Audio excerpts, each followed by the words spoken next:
नमस्कार दोस्तों, scary story in Hindi में आप सबका स्वागत है। आज की कहानी की तरफ बढ़ने से पहले आप सब चैनल को सब्सक्राइब कर लीजिए और अगर कहानी अच्छी लगती है तो प्लीज़ लाइक एंड कमेंट करना मत भूलिएगा। आज की कहानी बेहद खौफनाक होने वाली है और इतना ज़्यादा डर लगेगा आपको कि अगर आप रात में सुन रहे हैं तो बहुत संभल करके सुनिए, जिसका दिल मजबूत हो। और हेडफोन मत लगाइएगा क्योंकि हेडफोन लगाने पर तो बहुत ही ज़्यादा डर लगता है। तो कहानी की तरफ पढ़ते हैं हम। कहानी इंटरेस्टिंग भी होगी आपके लिए। कहानी सुमित और सुधा की है। सुमित और सुधा, ये दोनों, सुमित अभी बीटेक कर रहा था, उसका फाइनल ईयर था और उनके मम्मी पापा ने इनकी शादी फिक्स कर दी थी सुधा के साथ। सुमित तो बहुत मना कर रहा था लेकिन उनकी मम्मी ने जिद की, इसलिए सुमित ने शादी के लिए हाँ बोल दिया और उनकी शादी हो गई थी। दोनों बहुत खुश थे शादी के बाद क्योंकि सुधा बहुत अच्छी लड़की थी। उनके मम्मी पापा भी बहुत खुश थे। उनके पापा एक अच्छी सी कंपनी में अच्छी सी जॉब करते थे। फैमिली ठीक ठाक थी, सब कुछ ठीक था। सुमित भी इंजीनियरिंग करने के बाद बाहर जाने की सोच रहा था, लेकिन फिर सोचा कि मम्मी पापा यहाँ अकेले रह जाएंगे। ये सोच करके सुमित ने सोचा कि हम गांव में ही रहते हैं मम्मी पापा के साथ, और अब पापा रिटायर होने वाले भी हैं, जॉब नहीं करेंगे। गांव में इतनी सारी खेती है और ये सब देखना है, कौन देखेगा। ये सारी बातें वो सोच करके सुधा ने भी बोला कि ठीक है, आप यहीं पर रहिए और मम्मी पापा को हम लोग दोनों साथ में मिलके देखेंगे। दोनों बहुत खुश थे और अच्छे से घर का काम हो रहा था, सब कुछ ठीक था। लेकिन शादी के वही 6 महीने बाद पता चलता है उनके पापा को कैंसर है। ये बहुत बड़ा एक सदमा था सबके लिए कि पापा अभी एकदम फिट थे और अचानक से ये सब हो गया, तो सब बहुत डर गए थे। अब सुमित का सिलसिला चालू होता है। वो हॉस्पिटल के चक्कर लगाने लगता है, पापा को ले करके बड़े से बड़े हॉस्पिटल में जाते हैं, उनका इलाज करवाते हैं। इस चक्कर में जितनी खेती थी वो बिक गई, गांव का मकान भी बिक गया। अब वो लोग एक छोटे से घर में किराए पर रहने लगे थे, बहुत परेशान रहते थे। और इसके बाद भी उनके पापा को बचाया नहीं जा सका और उनके पापा की डेथ हो जाती है। ये बहुत दुख की बात थी, ये लोग बहुत दुखी थे। और इसी सदमे की वजह से कि मेरा बेटा इतने कर्ज में डूब गया है और मेरे पति भी नहीं हैं, तो उनकी माँ भी 6 महीने बाद वो भी चल बसी। तो ये सुमित और सुधा के लिए तो बहुत ही ज़्यादा एक दुख की घड़ी थी। दोनों बहुत परेशान होते हैं कि ये मम्मी पापा हमें छोड़कर चले गए। बहुत रोते हैं, परेशान होते हैं। और कुछ दिनों तक ऐसे ही सिलसिला चलता रहता है और वो अब सोच रहा था कि कहीं जॉब कर लें, क्योंकि अगर जॉब नहीं करेंगे तो ये कर्जा जो इतना हो गया ये कैसे हम पूरा करेंगे। तभी उनके एक दोस्त थे जो साथ में बीटेक कर रहे थे, तो उनकी जॉब एक बड़ी सी कंपनी में लग चुकी थी। तो उन्होंने सुमित को कॉल किया और बोला कि मेरी कंपनी में थोड़ी आप जान पहचान भी हो गई है और यहाँ पर एक जगह भी खाली है, तो तुम अप्लाई करो और हो सकता है तुम्हारा सिलेक्शन हो जाएगा। तो सुमित देर न करते हुए अप्लाई कर देता है और भगवान की कृपा से उसकी जॉब वहाँ लग जाती है। तो सुमित अपने गांव से शहर जब गया था तो सुधा गांव में ही थी, और वहाँ जब जॉब लगती है तो तुरंत से घर भी नहीं मिल जाता है। तो वो कुछ दिन अपने दोस्त के पास रहता है और सुधा को फ़ोन करता है, बोलता है कि जब यहाँ रहने की व्यवस्था हो जाएगी तो मैं तुम्हें तुरंत ले जाऊँगा, परेशान मत होना। तब तक सुधा अपनी मम्मी पापा के घर रहने चली जाती है। सुमित इधर जैसे ही पेमेंट मिलती है उससे पहले ही वो घर देखने लगता है। एक दिन उसका दोस्त किसी काम से बाहर गया था, तो वो बाज़ार गया था सब्जी लेने। वहीं पर दुकानदारों से और सबसे ये किराए के घर की बात कर रहा था कि कहीं कम बजट में अच्छा सा घर मिल जाए हमें। तभी वहाँ इस पास में ही खड़े एक स्कूटर पे आदमी बात कर रहा था फ़ोन पर। वो सुमित को देख रहा था बहुत गौर से और आवाज़ देता है कि इधर आओ तुम।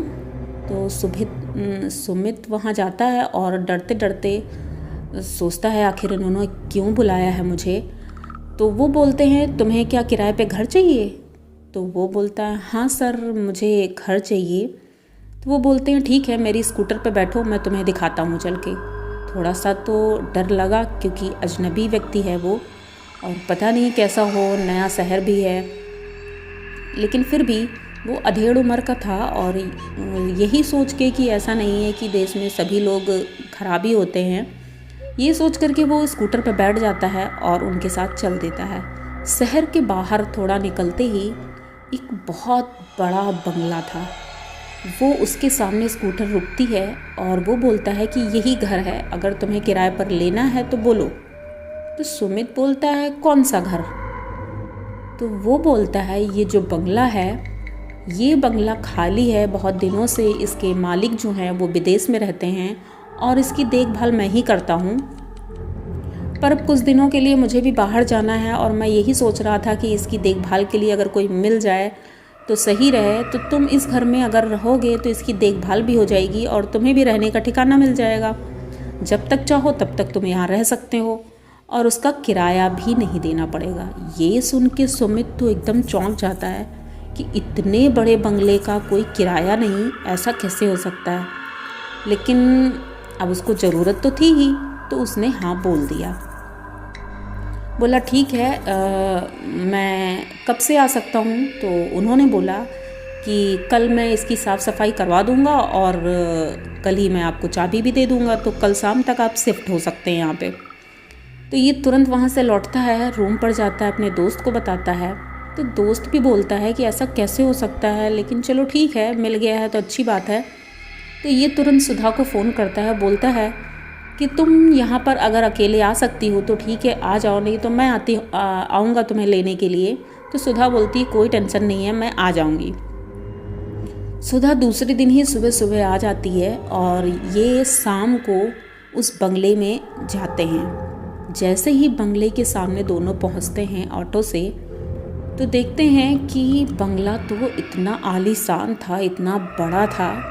इनके पास ज़्यादा कुछ सामान भी नहीं होता है, 1-2 बैग होते हैं, एक अटैची होती है, बस उतना ही सामान ले करके ये जैसे ही गेट खोलने लगते हैं तभी पीछे से आवाज़ आती है और वो जो स्कूटर वाले अंकल थे वो आते हैं। बोलते हैं बेटा ये चाबी ले लो, ये अंदर की चाबी है क्योंकि ये तो मेन गेट है, ये अभी खुला हुआ है लेकिन इसको रात में लॉक कर लेना, और ये लो अंदर की चाबियाँ। तो वो चाबी दे करके एक अजीब सी स्माइल करते हैं और ऊपर से नीचे तक सुमित को देखते हैं। उसके बाद बोलते हैं कि मैं 6 महीने बाद आऊँगा और तब तक तुम लोग यहाँ आराम से रहो, और उसके बाद भी रहना चाहो तो रह सकते हो, लेकिन मैं बीच में नहीं आऊँगा, मुझे काम है। तो वो चले जाते हैं। अब ये दोनों हवेली के अंदर, उस बंगले के अंदर हवेली नुमा ही था वो, क्योंकि बहुत बड़ा था। ये सुधा देख करके तो उसकी आंखें चौंधिया जाती हैं कि कहाँ एक कमरे में वो रहते थे अभी, और अभी इतना बड़ा बंगला। जैसे ही धीरे धीरे आगे बढ़ रहे थे तभी सुधा को लगता है कि अंदर से कोई झांक रहा है। एक खिड़की जो बाहर की ओर थी, उधर से सुधा को लगता है कोई औरत झांक रही है। सुधा सुमित से बोलती है क्या अंदर कोई और भी है क्या? तो सुमित बोलता है नहीं, यहाँ पर तो कोई भी नहीं है, क्योंकि उन्होंने बोला है कि आप लोगों को ही यहाँ की देखभाल करनी है। तो सुधा बोलती है कि नहीं, मुझे लगा कि ऐसा नहीं, रहने दो, ऐसा कुछ भी नहीं है, चलो कोई बात नहीं, आप चलते हैं। वो थोड़ा सा हिचकिचा जाती है, लेकिन उसके बाद दोनों लोग मेन गेट पर अंदर पहुंचते हैं और ताला खोलते हैं। जैसे ही ताला खोल ही रहे थे कि अंदर से बहुत तेज़ी से कुछ गिरने की आवाज़ आती है। ये लोग जल्दी जल्दी ताला खोलते हैं, अंदर जाते हैं, देखते हैं चारों तरफ तो कुछ भी गिरा हुआ नहीं था, लेकिन अंदर का नज़ारा देख करके ये लोग बहुत खुश हो जाते हैं क्योंकि बहुत ही ज़्यादा आलीशान था वो। सुधा सारे कमरे खोल खोल कर देखने लगती है। किचन तो बहुत ही अच्छा था, ये देख करके सुधा तो बहुत खुश होती है, पर इतने सारे कमरों में एक कमरा ऐसा था जो लॉक था। तो सुधा सुमित से बोलती है कि इस कमरे में लॉक लगा है, ऐसा क्या है इसमें? तो सुमित बोलता है कि हो सकता है इसमें मालिक का कुछ सामान हो, क्योंकि वो बाहर रहते हैं और अपना हो सकता है कुछ ज़रूरी सामान इसमें रख कर गए हों, और ये अंकल ने बोला है कि इसको आप खोलना नहीं और डिस्टर्ब मत करना। तो बोली ठीक है, अच्छा कोई बात नहीं। ये दोनों अब थक चुके थे बहुत ज़्यादा, क्योंकि पूरा घर घूम रहे थे ऊपर से नीचे तक। तो वो सुधा से बोलता है कि सुधा चाय बना करके लेके आओ, हम लोग चाय पीते हैं। तो सुधा बोलती है कि दूध तो है नहीं, चीनी चाय पत्ती तो मैं लेके आई लेकिन दूध नहीं है, आप दूध लेकर के आइए। तो सुमित बोलता है ठीक है, तुम चाय चढ़ाओ, मैं दूध लेके आता हूँ, पास में ही दुकान है।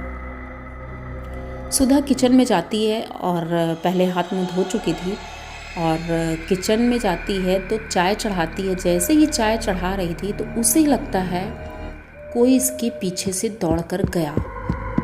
बहुत क्लियर आवाज़ आई थी जैसे कोई दौड़ कर गया। अब सुधा पीछे पलट कर देखती है तो पीछे कोई भी नहीं था। उसे थोड़ा सा डर लग रहा था क्योंकि घर इतना बड़ा था और एकदम सन्नाटा था। अचानक से उसे ऐसा क्यों लगा? वो चाय चढ़ाने के बाद बाहर निकलती है और अगल बगल देखने लगती है तो उसे लगता है ऊपर के कमरे में कोई कुछ कर रहा है, क्योंकि कुछ ढूंढ रहा है। अजीब सी आवाज़ें आ रही थी, कबर्ड खुलने की और टेबल सरकाने की, ये सारी आवाज़ें आ रही थी। तो वो गैस की नॉब धीमी करती है, उसके बाद ऊपर जाती है, सारे कमरे चेक कर ही रही थी। तभी उसे लगता है कि जो उसके बगल में एक कमरा था जहाँ वो खड़ी थी, उसमें कोई औरत खड़ी है। ये एक झलक देखती है, उसके बाद इतना ज़्यादा डर जाती है कि दोबारा उधर देखने की इसकी हिम्मत नहीं होती है। और ये जो दूसरा कमरा था इसके अंदर जाती है, इसमें देखती है चारों तरफ, और जैसे ही वहाँ से बाहर निकलने लगती है तो वो दरवाज़ा बंद हो जाता है। अब सुधा अंदर से इतना चिल्ला रही होती है कि कोई कौन है, दरवाज़ा खोलो, कौन है। तो जब इतनी देर तक चिल्लाती रहती है तभी सुमित आ जाता है। सुमित इसकी आवाज़ सुनता है और दौड़ करके ऊपर जाता है और पूछता है तुम यहाँ कैसे आई? तो सुधा बोलती है पता नहीं, किसी ने दरवाज़ा बाहर से बंद कर दिया था। तो सुमित सोचता है ऐसा कैसे हो सकता है कि कोई अंदर आकर के दरवाज़ा बंद कर देगा, ये थोड़ा अजीब था। तो वो सुधा को लेके नीचे आता है। सुधा बहुत घबराई हुई थी, नीचे आता है। ये लोग चाय पीते हैं, चाय बन जाती है। चाय पीते पीते दोनों बात ही कर रहे थे कि इतने बड़े बंगले में कोई रहता नहीं है और आस पड़ोस में भी ज़्यादा कोई है नहीं, दूर दूर घर हैं सबके। हमें किसी से पूछना चाहिए कि ऐसा क्या है इस घर में। तो सुमित बोलता है अरे किसी से कोई मतलब आजकल रखता नहीं है, हम लोग भी किसी से क्या करेंगे ज़्यादा मतलब रख के, अपने काम से काम रखते हैं और ठीक है ना, कोई प्रॉब्लम नहीं है। वो ऐसे ही हम लोग डर गए होंगे शायद, ऐसा कुछ भी नहीं है यहाँ पे। तो सुधा सोच तो रही थी मन में बहुत कुछ, लेकिन ज़्यादा कुछ उसने बोला नहीं।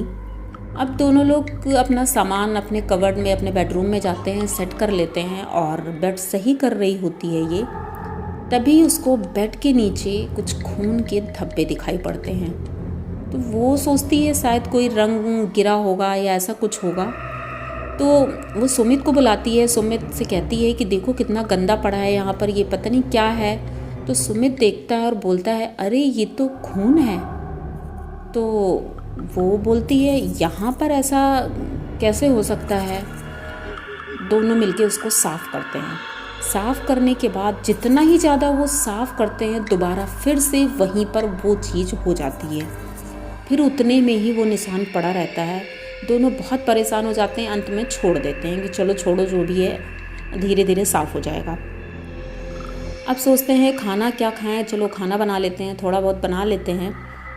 तो सुधा किचन में खाना बना रही थी और सुमित लैपटॉप पे अपना काम कर रहा था। तभी उसे लगता है कि बाथरूम में कोई है और आवाज़ देता है सुमित। सुमित 3 बार कोई आवाज़ देता है। तो सुमित लैपटॉप पे काम कर रहा था, उसे लगता है शायद सुधा होगी। तो लेकिन सोचता है सुधा तो किचन में थी, तो यहाँ बाथरूम में कौन है, ये सोचते हुए वो धीरे धीरे उठता है और बाथरूम की तरफ जाता है। जैसे ही बाथरूम का दरवाज़ा नॉक करता है, अंदर से एक हाथ निकलता है, जैसे टॉवल मांगने के लिए कोई हाथ बाहर निकालता है, बिल्कुल वैसे ही एक हाथ निकलता है। तो सुमित ध्यान नहीं देता है, उसको टॉवल पकड़ा देता है। और उसके बाद जैसे ही मुड़ के चलने लगता है तब उसे याद आता है कि किचन से सुधा आवाज़ दे रही है कि सुमित कितनी रोटियां बना लूँ मैं। अब वो एकदम से डर जाता है बहुत ज़्यादा कि अगर सुधा किचन में है तो फिर बाथरूम में कौन है। बहुत ज़्यादा डर जाता है वो और भागता है तुरंत किचन की तरफ और सुधा को सारी बात बताता है। सुधा तो अब बहुत ही ज़्यादा डरने लगी क्योंकि वो पहले ही डर चुकी थी। दोनों वहाँ खड़े रहते हैं और खाना बनाती है सुधा और दोनों वहीं किचन में ही खाना खाते हैं। अब उनकी हिम्मत नहीं हो रही थी कि वो अपने बेडरूम में जाएं। वहीं पर खड़े खड़े जब खाना खा लेते हैं तो वो बर्तन वर्तन भी साफ़ कर लेती है। सुमित वहीं खड़ा होता है। अब दोनों सोचते हैं कि अब हम क्या करें, रात इतनी हो गई है, 11 बज चुका था। दोनों किसी तरह हिम्मत बांध करके अपने बेडरूम में जाते हैं और सुधा वहाँ पर एक अपने बैग से फ़ोटो निकालती भगवान की और फ़ोटो टांग रही होती, कीला गाड़ ही रही होती है, तभी उसके हाथ में चोट लग जाती है और उससे खून निकलने लगता है और वो फ़ोटो तुरंत नीचे गिर जाती है और टूट जाती है। ये अपशगुन हो गया था। सुधा एकदम से चौंक जाती है और सुमित से तुरंत चिल्लाकर कहती है, ये तो बहुत बड़ा अपशगुन हो गया है, ये नहीं होना चाहिए था। सुमित बोलता है, ऐसा कुछ भी नहीं है, हम दूसरी फ़ोटो ले आएंगे, दूसरी टांग लेंगे। लेकिन सुधा बहुत ज़्यादा डर रही थी और दोनों फिर बेड पर जाते हैं और सोने की तैयारी करने लगते हैं। चलो किसी तरह अगर नींद आ जाती है तो अच्छा है। दोनों सो ही रहे होते हैं, तभी उसे लगता है सुधा को कि कोई रूम में आया है और सुमित की साइड पर बैठा है। ये अपनी आंखें खोलकर धीरे धीरे देख रही थी। इसे क्लियर दिख रहा था कि एक औरत है जो कि आई है और उसके पैरों के पास बैठी हुई है और सुधा को देख करके घूर रही है। ये सुधा बहुत ही ज़्यादा डर जाती है और ना तो चिल्ला सकती थी ना कुछ बोल सकती थी, पर बहुत ही ज़्यादा डर गई थी। अब इसके आगे क्या होता है, अगर आगे की कहानी जाननी है तो हमारे साथ बने रहिए। मिलते हैं कहानी के नेक्स्ट पार्ट में और सुमित और सुधा के साथ आगे और क्या क्या होता है ये सब आप सबको जानने को मिलेगा। तो दिल थाम करके बैठिए। मिलते हैं नेक्स्ट पार्ट में। Thank you. और अगर कहानी अच्छी लगती तो प्लीज़ चैनल को सब्सक्राइब ज़रूर करिएगा। बाय। Thank you.